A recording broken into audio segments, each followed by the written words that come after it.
¿Cómo están, banda? Sean bienvenidos al podcast perdido y hoy vamos a hablar de el alarma, sí señor. La alarma la de tos.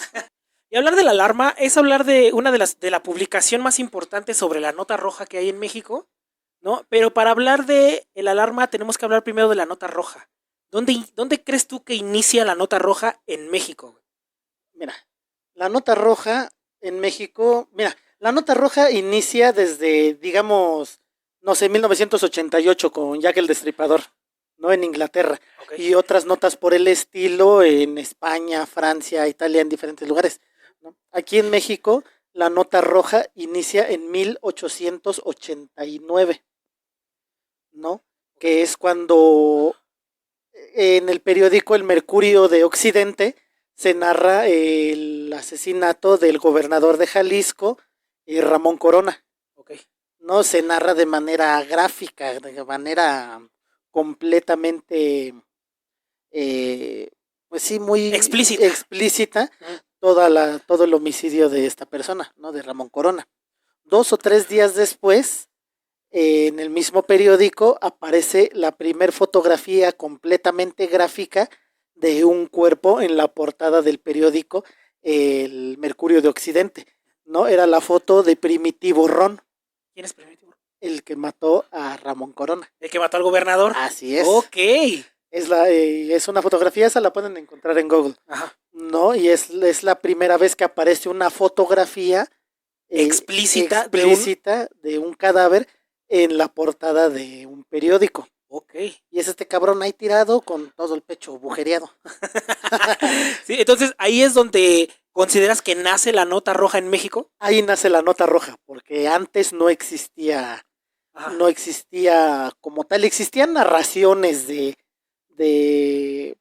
crímenes y todo eso. Me parece que había un periódico, el periódico más popular de la época porfirista, era El Imparcial, en donde venían ciertas notas de acontecimientos o de crímenes, en donde lo narraban de manera muy gráfica, pero no eran fotos, eran ilustraciones. Y lo que en ese periódico siempre los crímenes más horrendos eran cometidos por la gente pobre. Sí, obviamente, el clasismo de aquel entonces. Y la gente rica, la gente más acomodada del porfiriato, eran las terribles víctimas de los pinches pobres, ¿no? De los sucesos. Y cuando ocurría algo en el que la burguesía hacía cosas terribles, simplemente no se reportaba. Ok, sí. Entonces, bueno, ese es un ejemplo del inicio de la nota roja en México, ¿no, güey? ¿Quién crees que fue el sucesor, güey? O bueno, ¿es este periódico el primero en narrar una nota roja con el magnicidio en Guadalajara? Así es, en Guadalajara, el Mercurio de Occidente. Ya después en el Imparcial empezaron a sacar notas amarillistas. Hay un reportero por ahí, un periodista de mucho prestigio, que dice que la nota roja era en realidad nota amarilla por la calidad y el color del material en el que se imprimía el periódico. Ok. ¿No? Y además de todos los sucesos que narraba el Imparcial. ¿De ahí el amarillismo entonces? Es supuestamente este periodista lo que dice. Parece que es Héctor Aguilar Camín. Bueno. ¿No? Por esas épocas también se empieza a hacer polémica con diversos temas, ¿no? Principalmente es el periódico el Imparcial en el que empieza a dar a conocer a la gente todo el ocultismo de Francisco y Madero, ¿no? Ya era en los 1890 cuando empieza con toda esta campaña de desprestigio contra el opositor del presidente Porfirio Díaz, ¿no? Entonces hay un poco de sensacionalismo cuando empiezan a sacar estas notas de ocultismo, que es algo que le da miedo a la gente. Ajá. Y sin embargo, en el mismo periódico empiezan a sacar notas que hacen que el presidente, que Porfirio Díaz, se vea como una persona extraordinaria, ¿no? Empiezan a elevar el mito de Porfirio Díaz. Okay. ¿No? Una de las notas que aparece en el Imparcial como por 1891-92 es una nota que se llama Porfirio Díaz y el mito del hombre el hombre salvaje. Ok, ya con el simple título ya es algo sensacionalista completamente.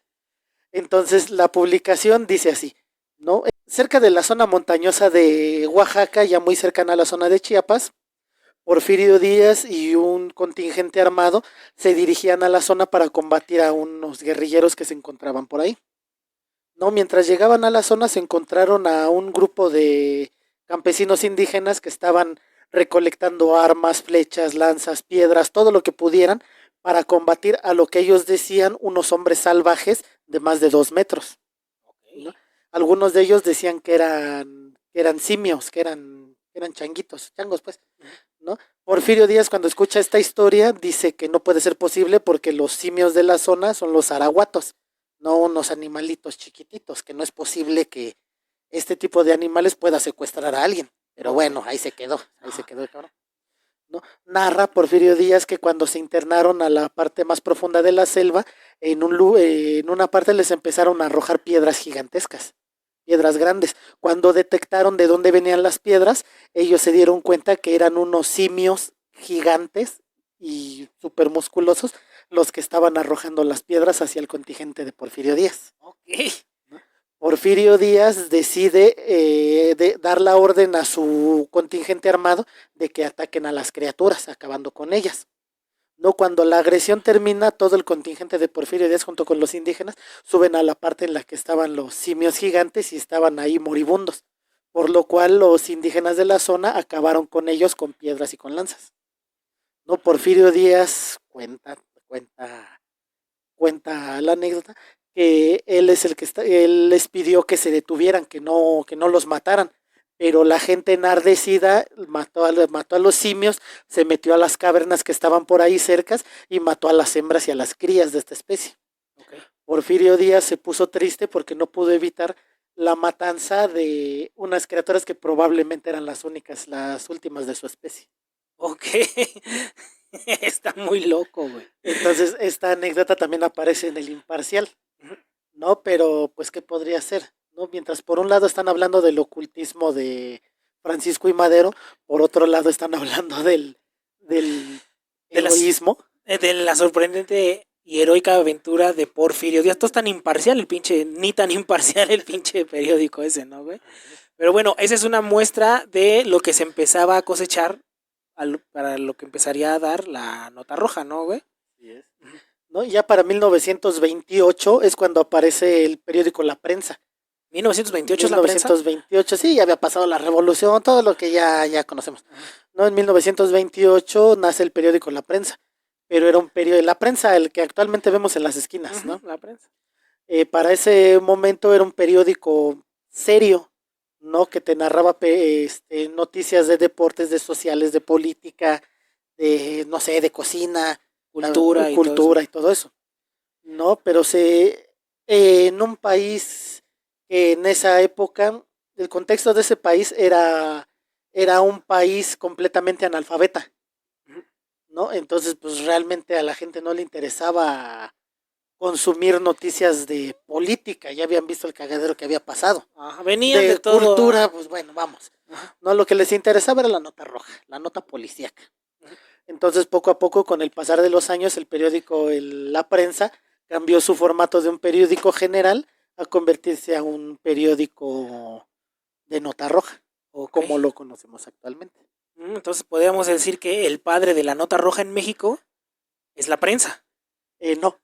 El padre de la nota roja es el periódico El Mercurio de Occidente. Ajá. El periódico Mercurio de Occidente, en 1889, es cuando narra el homicidio o el magnicidio de Ramón Corona, el gobernador de Jalisco. Ok. ¿No? Lo narra con lujo de detalles, pero ya lo que inaugura la nota roja en México es unos días después, cuando en la portada del Mercurio de Occidente aparece la fotografía de Primitivo Ron, la persona que mató a Ramón Corona. Ah, ya, ok. Pero la fotografía. La fotografía, obviamente, abatido. Ok. No es la primera vez que aparece una fotografía de un cadáver en la portada. Entonces, el padre del periódico de la nota roja en México es el Mercurio de Occidente. Ok, de ahí y ya de ahí brincamos a 1923. 1928, que es cuando llega el periódico La Prensa. La Prensa. Okay. Y ya se convierte el periódico La Prensa en un periódico de nota roja, pero digamos que La Prensa lo que hacía era poner encabezados eh, encabezados muy amarillistas, ¿no? Porque es la prensa donde aparecen Pedro Infante murió, Blanca Estela Pavón, incluso la prensa es quien saca la nota de la muerte de Joaquín Pardavé Ok. y sus diversos rumores. Porque está lleno de rumores la Está muerte lleno de de Joaquín rumores. Pardavé. La prensa, cuando muere Joaquín Pardavé, anuncia la muerte del artista. Un par de días después o semanas después, no recuerdo, es cuando exhuman el cuerpo. No sé para qué lo exhumaron, pero en el periódico La Prensa primero apareció que fue porque el testamento de Joaquín Pardavé estaba en la solapa de su traje. Ok. ¿Qué digo? ¿A quién se le ocurre? Ese es ridículo, ¿no? No ¿No? se viste el muerto, lo viste, entonces ¿para qué le metes un bueno? Ajá. Así es. Aparece en la prensa. Días después, dentro de la misma prensa, aparece que no, que Joaquín Pardavé, después de Joaquín Pardavé llegó a su casa, le dio un infarto y se murió, pero el médico que lo atendía no se encontraba en ese momento en la Ciudad de México. Es hasta cuando el doctor regresa que le dicen, oye, güey, Joaquín Pardavé se murió. El doctor dice, no, él era catatónico. Ya, qué horror. Tenían que haber hecho esto, esto y esto para determinar si estaba muerto. Hay que irlo a sacar. Es cuando abren, sacan y ven que está ahí todo eso. Sí, porque uno de los mitos más grandes dentro de la muerte de Joaquín Pardavé, que es conocidísimo por todos los viejos, por todos los que saben quién es Joaquín Pardavé, es que cuando exhuman el cuerpo, cuando exhuman el cadáver, abren el ataúd y el ataúd está destrozado por dentro, ¿no, güey? Así Y es. me parece que hasta Joaquín Pardavé está boca abajo. Sí. Ese es de los mitos más canijos, güey. Así es. Entonces esta nota, digamos que la prensa la estiró lo más que se pudo. Ay, ¿No? sí. Porque dicen, se muere. Lo sacaron y tenía el testamento en la solapa. No, que dice el doctor que no estaba muerto, que era otra cosa. Y estiran la noticia, y eran los encabezados Muy escandalosos, muy ¿no? escandalosos, así es. Ya hasta es hasta el 63 cuando la prensa, cuando el Alarma decide ir más allá. Sí, de la mano de Carlos Amoyal Lizárraga. Así es. ¿No? Ahora, fíjate, fue el creador del concepto de la alarma, pero el concepto, como dices, es llevarlo más allá, ¿no? Y también es el creador del logotipo de la alarma. El logotipo de la alarma está chido, ¿no? Sí. Pero lo que quería, bueno, la idea del logotipo de la alarma era simular que un dedo ensangrentado escribía alarma en un periódico, en una pared, güey. Por eso el logotipo tiene ese tipo de letra, porque supuestamente es sangre sobre una pared. Escrita con el dedo. Bueno, es este tipo el que crea la alarma, el que crea esta nueva manera de presentarte la nota policíaca y es, a final de cuentas, el que yo creo que la convierte en nota roja.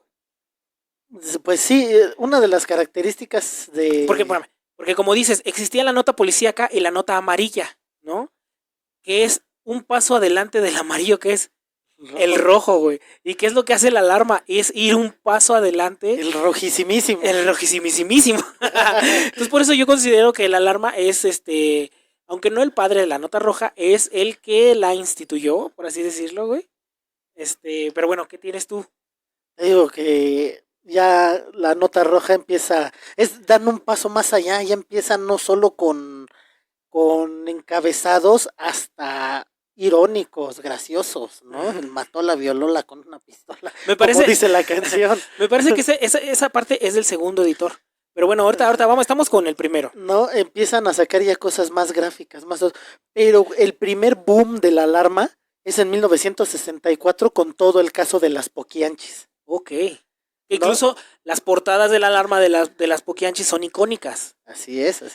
No, se vuelve icónico todo esto de la alarma de las Poquianchis porque se supone que un periodista es el que descubre todo lo que estaba sucediendo por un rumor o algo así, ¿no? Descubre qué es lo que está sucediendo en León, donde está pasando todo lo de las Poquianchi, ¿no? Entonces es este periodista el que decide ayudar a una de las víctimas a llevar todo esto ante la justicia.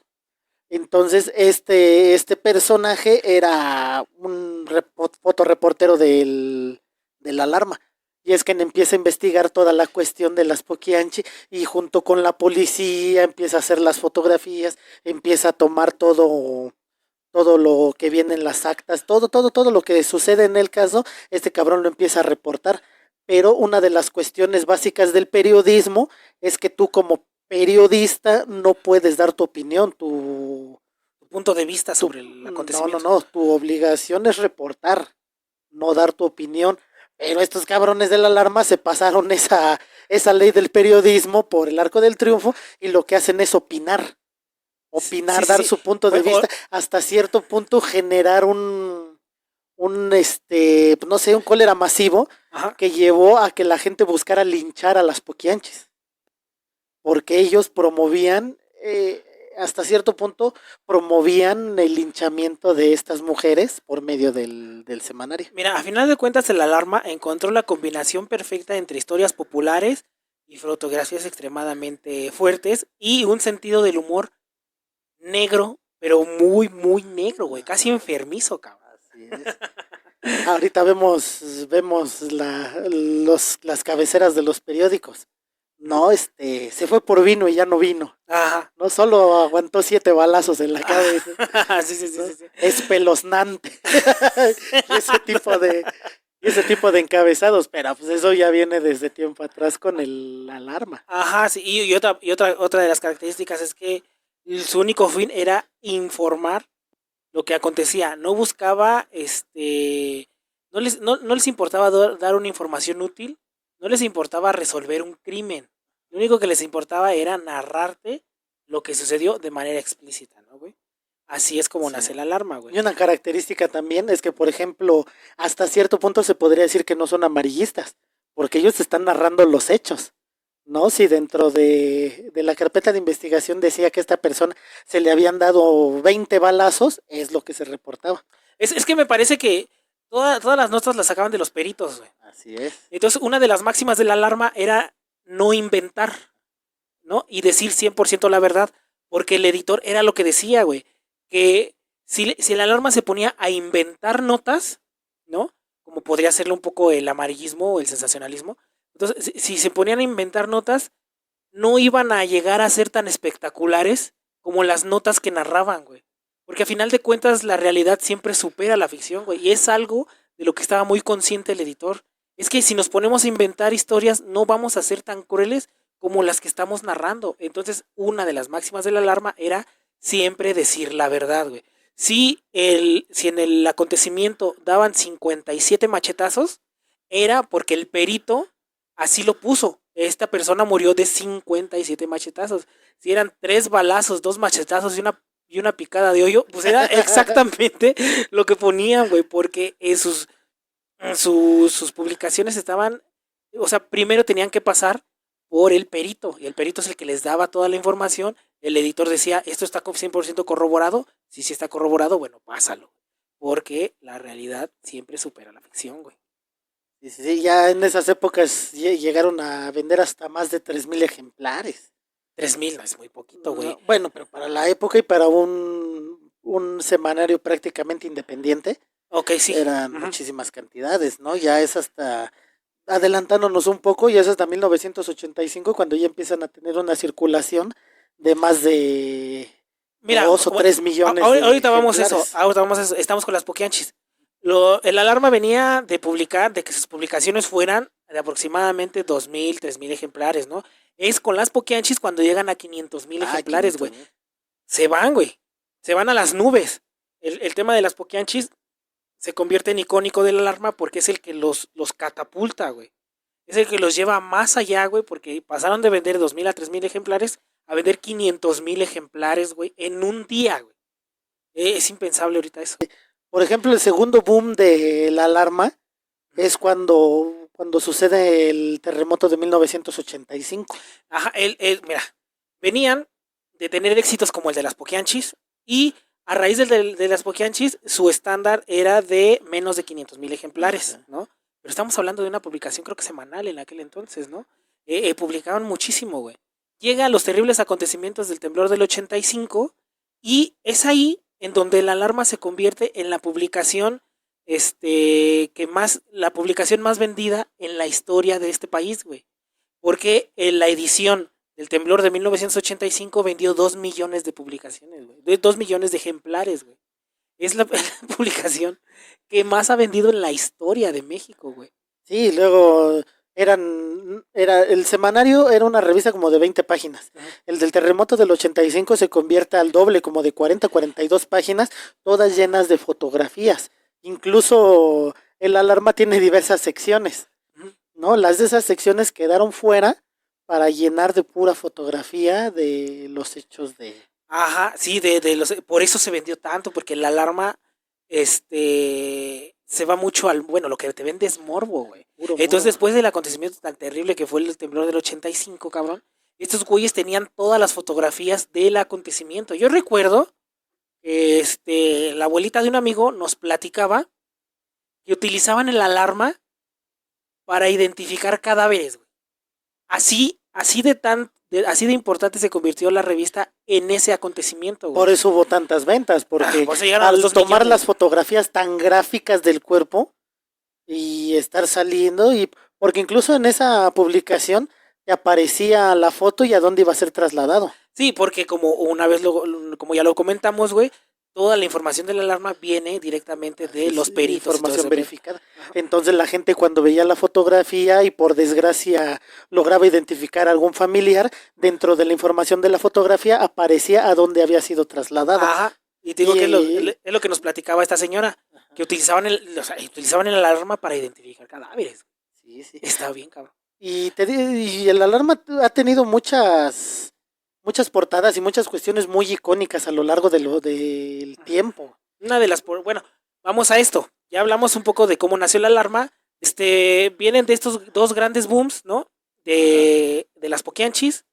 Vienen con el temblor del 85 de vender 2 millones de ejemplares, cabrón, y convertirse en la publicación más vendida en la historia de México, güey. Y, bueno, ya hablamos de estos inicios. Ahora, ¿cuáles son? Vamos a hablar de algunas de las portadas más importantes o más icónicas de la revista La Alarma. ¿Te vienen una a la mente? A mí varias. La de Avándaro. La de Avándaro, ¿no, güey?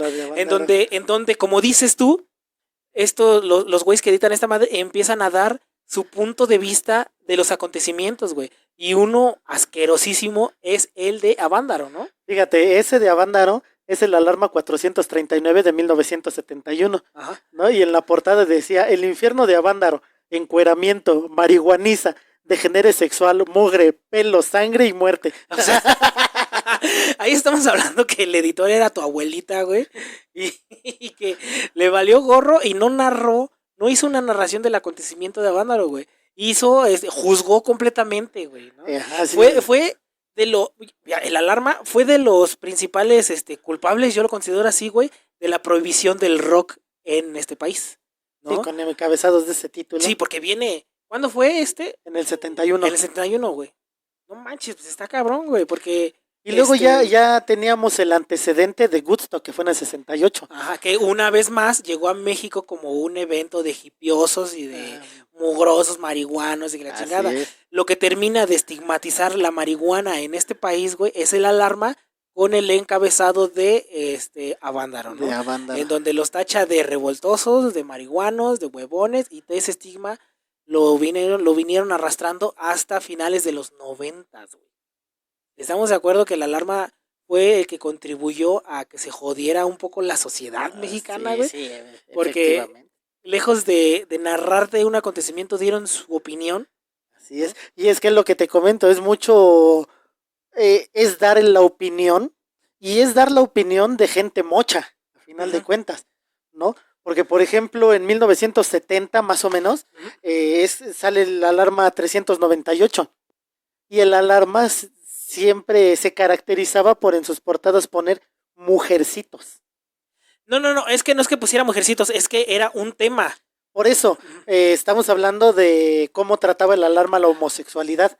Más mujercitos, se visten de... Hombres se visten de mujercitos para ir a cabaretear. Ajá. O sea, siempre incluso estigmatizando todo la homosexualidad. Incluso en las páginas del Alarma tratan a la homosexualidad como una epidemia de enfermos mentales, güey.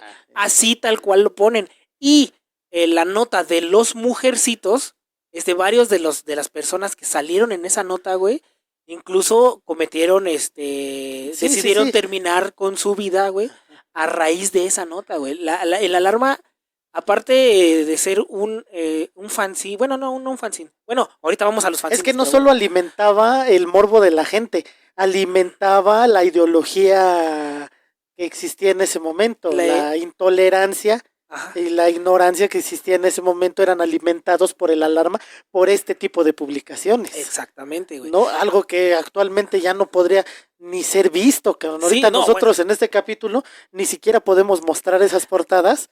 Porque nos las van a bajar de cualquier red social, ¿no? O sea, el alarma era tanto una muestra de la sociedad mexicana, güey, que encuentras todos los defectos de una sociedad en esa misma, güey. El morbo hacia lo mórbido, güey. El machismo de la época, ¿cómo se llama? La homofobia, ¿no? Porque en sus páginas, en sus titulares, literalmente decían, ya nadie quiere ser hombre, ahora todos quieren ser mujercitos, cabrón, ¿no? Pero fíjate, uno de los editores, me parece que es Miguel Ángel, uno de los editores, Miguel Ángel Rodríguez Vázquez. Ajá, el segundo editor. Así es. Llegó a comentar que el alarma era una publicación para gente pobre. Porque la gente pobre no quiere llegar a su casa y enterarse que el mundo, ya no digamos el mundo, que México se está yendo a la chingada. La gente quiere llegar a su casa después de estar trabajando todo el día, mal comiendo, con un sueldo miserable. No quiere llegar a ver qué está pasando en la política. Quiere llegar a ver algo de morbo. Quiere llegar a ver que otra persona se la está pasando peor que él. Así es, así precisamente fácil, es lo que dicen, bueno, al menos yo estoy mejor, porque estoy vivo. Ajá, porque no estoy destripado como este cabrón. Ahora, vamos a hablar, ¿qué te parece si hablamos del segundo editor de la alarma, que yo creo que es el que... Pero mira, antes de llegar a eso, en 1986, la alarma empieza a sufrir una crisis porque hay modificaciones en las leyes para la imprenta, en la cual se decía que determinado contenido, ya fuera de violencia o sexual, tendría que ser censurado y vendido en bolsas negras, tomándose como pornografía. Ajá, bueno, sí. Eso pasa en 1986 de la mano de Miguel de la Madrid. Miguel de la Madrid, porque no quería, ya venía el Mundial de México 86 y no quería desmadres en las calles. Y no quería esas publicaciones. No quería ese tipo de publicaciones en las calles. Pero me parece que también fue fue obviamente Miguel de la Madrid el que impulsó esa ley, que fue la que hizo que la alarma dejara de tener esa importancia. Pero de la mano de el dueño de la prensa, güey. Porque era su amigo. El dueño de la prensa, no sé quién es, güey. Pero era amigo de Miguel de la Madrid. Y después de estos grandes booms de la alarma, como las Poquianchis, como los Mujercitos, como Avándaro, y sobre todo del 85, como con la publicación más vendida en la historia, el editor de la prensa se va con su amigo, el presidente, y le dice, oye, este güey me está robando toda la chamba, güey. Hay que impulsar algo para detener a este cabrón. Porque así se manejan los poderes en este país, güey. Si tienes amigos, puedes hacer lo que tú quieras. Y si estos amigos tienen mucho poder, eres intocable. Entonces, el editor de la prensa va con Miguel de la Madrid y le dice, mira, todo lo que está vendiendo esta pinche revista me está quitando mi chamba, güey. ¿Cómo le hacemos? Miguel de la Madrid, aguanta, carnal. Vamos a usar de pretexto el Mundial. Ajá, vamos a sacar meses antes del Mundial esta ley, y dentro de esta ley nos chingamos esos cabrones, ¿no? Entonces se impulsa la ley para evitar contenido explícito y desnudos en publicaciones, y todas ellas tenían que ser vendidas en una bolsa negra. Sale esa ley, la aplican, el alarma se empieza a vender en bolsas negras y las ventas de la alarma se caen. Sí, no duraron ni 3 meses, me parece. Una vez demostrando que la sociedad mexicana es asquerosa, güey. Porque a final de cuentas, tienes una bolsa negra en donde ya sabes qué hay adentro, güey, ¿no? Hubiera sido hasta como premio sorpresa, ¿no? Ajá, hay que ir a venir. Pero es que también esa es otra de las cosas. La revista no la gente prácticamente no la compraba, nomás la veía en los puestos de periódicos. No, bueno, sí la compraban. Sí, bueno, pero sí la compraban, porque era la revista más vendida. Bueno, sí, por eso impulsaron la ley, porque los números eran altísimos de la revista y era una revista independiente a fin de cuentas, ¿no? Sí. Bueno, ahora, lo horrible de la sociedad mexicana es que se lo tienes que dar así en la boquita. Así, cabrón. En la cara, mira. En la cara, mira este destripado, güey, pero tienes 10, 15 años comprando una revista, güey, que vienen destripados, de repente te la meten en una bolsa negra y dices, ¿y pierdes el interés? Porque eso fue lo que pasó, ¿no? La revista La Alarma murió porque la obligaron a tapar su contenido y la gente en lugar de decir, bueno, pues esa es La Alarma, yo ya sé que vienen, dámela con mi bolsa negra, yo me la... No, ya la dejó de comprar. ¿Qué pedo con la sociedad mexicana, güey? Estamos bien cabrones, güey. Pero bueno, pasa esta ley y es es básicamente la muerte de La Alarma, güey, ¿no? Ya hasta 1991. En el 88, pues ya sabemos, cambia el poder, llega Carlos Salinas y se modifican diferentes cuestiones, ¿no? Ya en el 1991 es cuando La Alarma regresa de mano de Miguel Ángel Rodríguez Vázquez. Ajá. Él, que es el Alarmo, güey. Y este güey, no evoluciona, güey. Este güey retoma la revista y la llama el Nuevo Alarma. Pero ya él lo que hace es empezarle a meter seccioncitas. Ahorita vamos a las seccioncitas. Vamos un poco a la historia del Alarmo, ¿no? Este güey era mensajero de la revista, güey. O sea, él no era periodista, no era nada. De hecho, el güey es del barrio, güey. El güey es de la Náhuac. Ajá, el segundo editor de la... Era de la Náhuac. Era de la Náhuac, de donde somos nosotros, güey. ¿No? El güey no terminó la primaria porque no le gustaba la escuela. Se mete como mensajero a la revista y entregaba notas, entregaba las fotos, iba por las tortas. Fue un tipo que se hizo en la revista, güey. Entonces es de esos tipos que llevan años y años trabajando ahí y de estar haciendo chambitas, le dicen, bueno, a ver, vente para acá para que me ayudes, y es cuando aprende a editar una revista.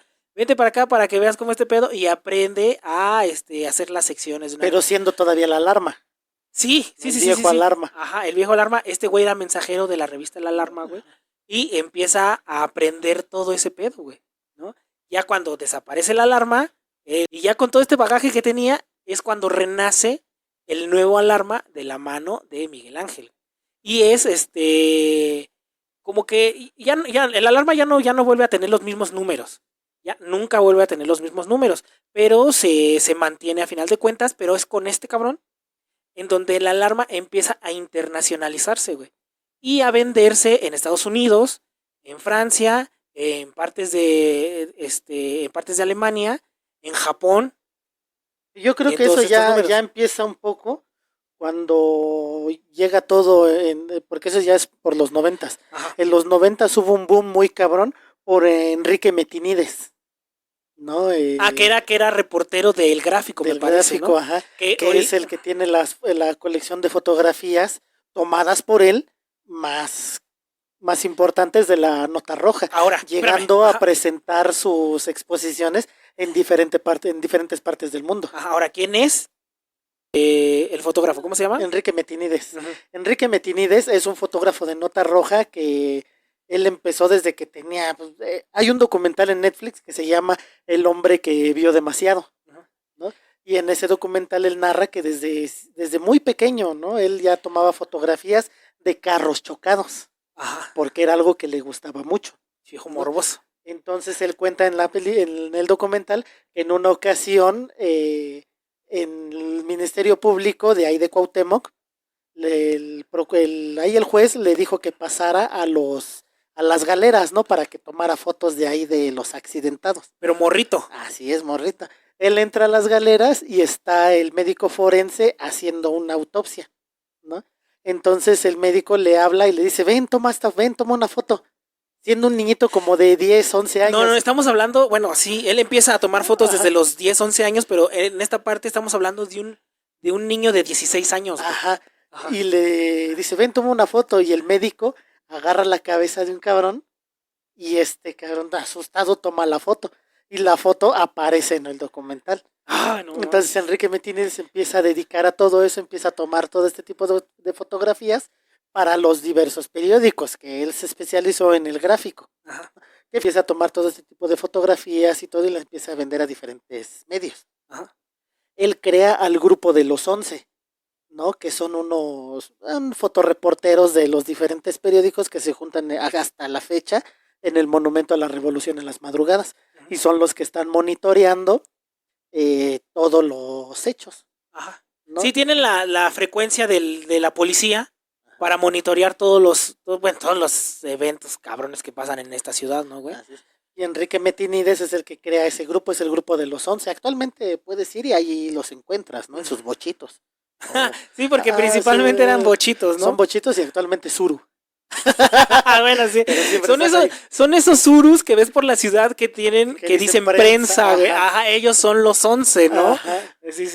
¿No? Voy a poner imágenes de eso porque hay muchos. Seguramente muchos los hemos visto, güey. Entonces Enrique Metinides, en determinado punto de su carrera, diversos coleccionistas norteamericanos, noruegos, japoneses se empiezan a interesar por su trabajo, sí, ¿no? Al grado que se llegan a hacer exposiciones en galerías de arte con sus fotografías. Sí, el tipo expuso en Francia y en Nueva York y en varios países. O sea, el tipo se internacionalizó. Ahora. Y de ahí es donde surge, de ahí es donde surge el interés de personas de Japón, de Noruega, de otros países, de adquirir este tipo de productos. De revistas. ¿No? Mira,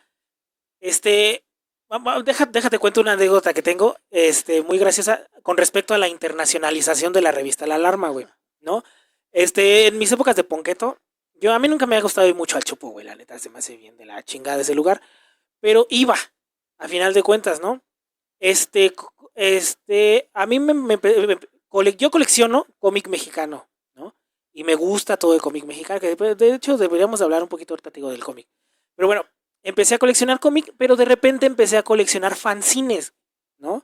Y empecé a coleccionar fanzines que se hacían en México, como hay uno de rock muy famoso, un fanzine muy famoso, de rock en México, y empiezas así. Entonces me empecé a meter en el mundo de los fanzines, ¿no? Y me di cuenta que dentro de los que coleccionan fanzines, pues empiezas a coleccionar fanzines de otras partes del mundo. Porque a final de cuentas el fanzine es una manera más cruda de ver la realidad de un país, ¿no? Entonces, de repente, últimamente, ¿cómo se dice? Enaltecemos mucho las culturas de otros países, ¿no? Nos gusta mucho Japón. Decimos que Japón es increíble, que Japón, hay miles de reportajes que hablan de lo perfecto que es Japón, de cómo sus calles son seguras, de cómo puedes perder un teléfono en un restaurante y cuando regresas ahí está el teléfono, de lo genial que es Japón, güey, ¿no? Pero te das cuenta que hay un submundo, güey, en donde existen fanzines en Japón, en donde te narran el otro Japón que no sale y el otro Japón que no quiere que la sociedad que salga, ¿no? El Japón de los asesinatos, el Japón de las yakuzas, el Japón de las prostitutas, el Japón de... Mira, en Japón es el único país donde he visto que un güey que es un caníbal no solo escribió un libro y protagonizó películas, güey, hizo un manga y está en libertad, güey. Entonces es ese otro Japón que no te sale en los medios, el que retratan en los fanzines. Estamos hablando de fanzines japoneses, de fanzines franceses, güey, en donde te narran toda la pinche cochinada de la prostitución que hay en los lugares más icónicos de Francia. Los fanzines se convirtieron en una manera de conocer a profundidad un país, ¿no? Entonces, dentro de los coleccionistas de fanzines, me empecé a dar cuenta que la alarma era muy importante, güey, ¿no? Porque dentro de la colección de los fanzines, estos güeyes utilizaban el alarma para darlo como moneda de cambio para que trajeran fanzines de otros países, porque en el Chopo se junta banda de todo el mundo, güey, ¿no? No sé ahorita, pero en aquellos ayeres, te estoy hablando hace como 15 años, había banda de un chingo de partes del mundo. El principal conexión a Europa era España. Entonces, a nivel mundial, es muy solicitado el alarma, güey. Y el alarma de los 80s para atrás, ¿no? En donde viene el temblor, en donde viene este tema asqueroso de los mujercitos, bueno, que la narran de manera asquerosa la homosexualidad en este país. Estamos hablando de las poquianchis. Esos números son muy importantes. Entonces, este segundo editor, yo creo que se dio cuenta de eso y es cuando empieza a sacar ediciones en inglés y en otros idiomas de la revista La Alarma, y es de donde viven. Una vez más, la revista La Alarma ya no llega a esas ventas estratosféricas, pero se mantiene de la venta en México y de la distribución en otros países, güey. Y El Alarma es una publicación muy importante y que cuesta bastante chido, muy buen valorada en otros países, güey. Se usa como moneda de cambio literalmente, güey, dentro de los intercambios de fanzines e incluso de música de otras partes del mundo, güey. Esa parte se me hizo bien interesante, güey, de la revista La Alarma, cabrón. Incluso aquí en México ya es muy difícil encontrarlos. Yo la verdad he buscado, para este capítulo estuve buscando y no encontré en ningún lado. No, porque mucha revista está en Estados Unidos, está en España, está en Japón, está en muchas partes del mundo, güey. Hoy por hoy, yo creo que le va a pasar a La Alarma, como le pasa a la revista Mad, güey, que ya cualquier güey tiene sus Mads hechas porquería y te las quieren dar como en 70 pesos. Bueno, vamos a encontrar revistas Alarma, güey, como en 100 baros, cabrón, sí, porque hay muy pocas, güey, ¿no? Y son importantes a nivel mundial porque, pues sí, güey, relatan esta pinche parte de la sociedad que pues nadie quiere expresar, ¿no? Pero que en México se convirtió en uno de los medios más importantes del país, güey. Y ya cuando sale el nuevo Alarma, sale no solamente con los fotoreportajes que ya conocemos, empiezan a sacar diferentes secciones. Sí. ¿No? El Alarma es de los primeros que te empieza a sacar pósters de muchachonas en las páginas centrales. Ah, exactamente. Ya, ¿no? Así, el segundo Alarma es cuando empiezan a meter destripados y sexualidad explícita. No, tienen la sección del horóscopo, ¿no? Que eran horóscopos así de hoy no te vas a mochar una mano. No. Aries, hoy permanecerás con la cabeza intacta. Sí, ¿no? Y hay una sección muy curiosa que se llamaba El Rincón Cubano. ¿Cómo? ¿Por qué? Y aparte, ¿el Alarma se editaba en Cuba? El Alarma ni siquiera se vende en Cuba. No manches. Pero la sección del Rincón Cubano, ahí sí no sé cómo, pues por qué, ¿no? Pero se supone que eran fotografías de hombres y de mujeres que se publicaban en esa sección de personas que buscaban pareja. Bueno, otra de las secciones características de este nuevo Alarma eran que empiezan a retomar casos muy populares de la misma revista y las empieza a presentar en manera de fotonovela, güey. Pero a manera de una fotonovela erótica, güey. Casos de alarma. Ajá, era casos de alarma, ¿no? Que era todas estas notas, que hablaban de mucho sexo y, bueno, todas estas notas de policíacas de crímenes pasionales y te las narraban con muchachonas desnudas y todo. Era, o sea, el segundo Alarma ya se convirtió, bueno, una vez más, tenemos el primer Alarma que fue un paso adelante de la nota amarilla y se convirtió en nota roja. Y el segundo Alarma fue un paso más allá de la nota roja y se empezó a convertirse en una publicación pornográfica.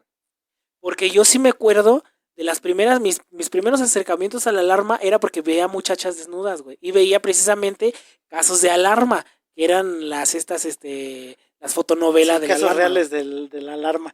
Y luego en determinados capítulos llegaban a utilizar actores ya de renombre. ¿En serio? Sí, me parece que Héctor Suárez llegó a salir en una de esas. Sí, Héctor Suárez salió en una fotonovela del Alarma. Es Héctor Suárez, Guillermo Murray. No manches. Qué rifadísimo. Bueno, ¿qué más? Y así aparecía en la portada, ¿no? Protagonizada por Guillermo Murray. Sí, ay, hay que buscar esas sí hay que ponerlas. Y eran los casos de, pues sí, la recreación de muchos de los casos de pasionales de la Alarma. Bueno, entonces, ahora es que nos distrajimos un poco. Llega el sexenio de Felipe Calderón y es cuando todos los periódicos, todos, no solo los de nota roja, sino los periódicos serios, empiezan a retomar este tipo de periodismo, güey. Porque como nunca antes en el país se empezaron a contratar fotoperiodistas de nota roja, güey. El sexenio de Felipe Calderón... Bueno, el sexenio lo ameritaba. Sí. El sexenio de Felipe Calderón tristemente es en el que más nota roja se vende en el país, güey, ¿no? Por la situación que estaba viviendo el país. Y actualmente no estamos tan lejos. No, pues, obviamente, güey, pero fue muy escandaloso lo que pasaba, porque a final de cuentas es cuando el Alarma cruza y se va al internet. Pero tristemente hace el cambio demasiado tarde porque ya existía cosas como el blog del narco, existía rotten.com y muchas otras en donde mira, el Alarma en el portal de internet seguía poniendo las fotografías explícitas y todo, pero las otras páginas de internet te pasaban los videos, güey, de todas esas cosas realmente increíbles que estaban pasando en este país, güey. Entonces, realmente el alarma empieza a perder esa importancia por el increíble poder que tienen los otros medios para crear sus propias notas. Entonces, una vez más, los otros medios serios son los que se encargan de empezar a aplastar el alarma utilizando lo que el alarma volvió icónico en este país, que es la nota roja, güey. Y ahí es un poco cuando empieza a morir el alarma. Ya llegó a, ¿cuánto? 1190 números. Ajá, bueno, pero hay que hablar un poquito de la portada del número 1000, güey. Que parece portada de Mad, güey. Hasta que te das cuenta y la ves de cerca y es una cosa asquerosa, güey. Sí, es... De por sí todas las portadas de la alarma, tanto el antiguo como el nuevo, son muy gráficas, son asquerosas. Ajá. ¿No? Y la portada de la portada de la alarma 1000, pues digamos que es 1000 veces eso. Ajá, exactamente, güey. ¿No? Y es, no sé si decirlo, pero literal, ¿no? Es literal 1000 veces asqueroso. Porque literalmente son 1000 fotografías. Son 1000 pedazos de una foto. Mira, es que está tan cabrona la portada número 1000 de la alarma, güey, que ni siquiera la voy a poder poner, güey. No podemos ponerla. ¿No? Vamos a poder decir groserías, güey. Pues nos podemos mentar la madre ahorita entre tú y yo, güey. Podemos hacer ahorita un concurso de albures, güey, marranos, güey. Y aún así, el video va a permanecer en YouTube, güey. Si pongo la portada número 1000 de la alarma, güey, lo van a bajar, güey. Pero busque, bueno, si se quieren escandalizar y si les gusta el morbo, porque al final de cuentas a nosotros también nos gusta el morbo, ¿no? Por eso hicimos este capítulo. Pero si les gusta el morbo, busquen la portada 1000 y dense cuenta por qué no la vamos a poder poner, güey. ¿No? Pero bueno, el alarma llega a cuántos números? 1190. 1190 números. Y ya es en febrero, me parece que es febrero del 2014 cuando se publica el último número. El último número. Para esto, el editor, el segundo editor, el Alarmo, ya tenía como que muy claro que su revista iba a desaparecer. Sí, los dueños ya estaban, ya querían terminar con esta madre. Ya no les estaban dando varo, ¿no?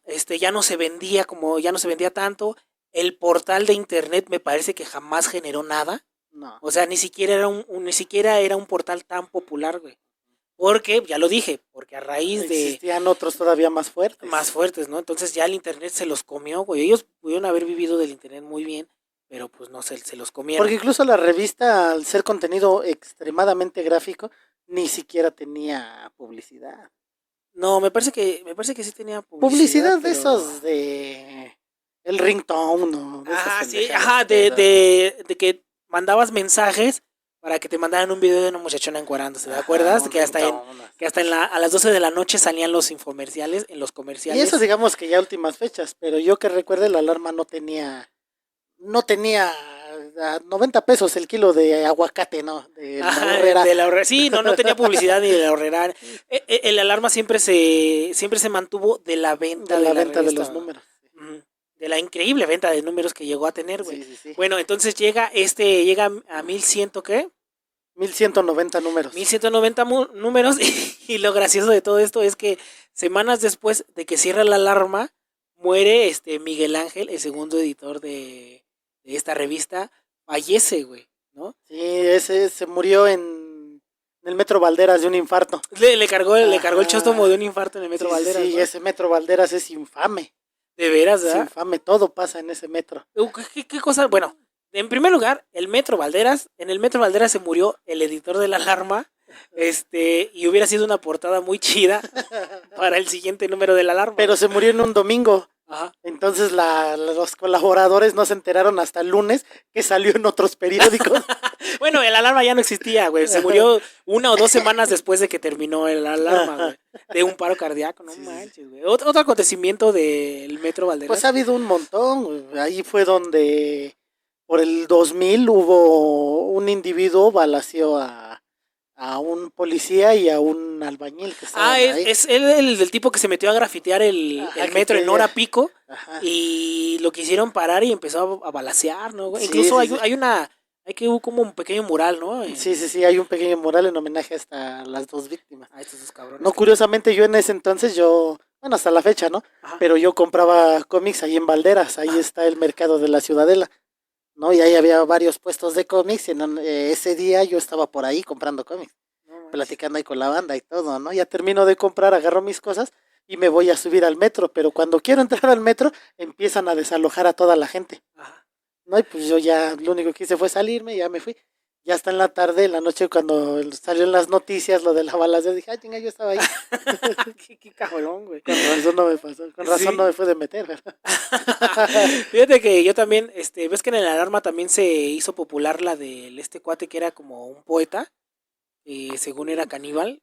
Ah, la del caníbal de la Guerrero. El caníbal de la Guerrero, güey, y yo recuerdo que estaba por Coyoacán, estaba muy morrillo también, güey, pero yo recuerdo que yo, vi al caníbal de la Sí, siempre Guerrero, andaba ahí güey. en la placilla esa. Ajá, en Coyoacán, ¿no? Ajá. Entonces ibas a Coyoacán pues, a echarte un churro o a comer cualquier regadera. A tomarte un pulque ahí en la Guadalupana. Güey, yo estaba muy morro, yo no podía tomar pulques, güey, pero Sí. yo llegué a ir con unos tíos o unos primos a Coyoacán y vimos a ese güey. Me acuerdo muy bien porque después se hizo todo el revuelo y todo el pedo. Ajá. Y una vez más salió la portada de De la la alarma. alarma. Y dije, no mames, ese cabrón, güey.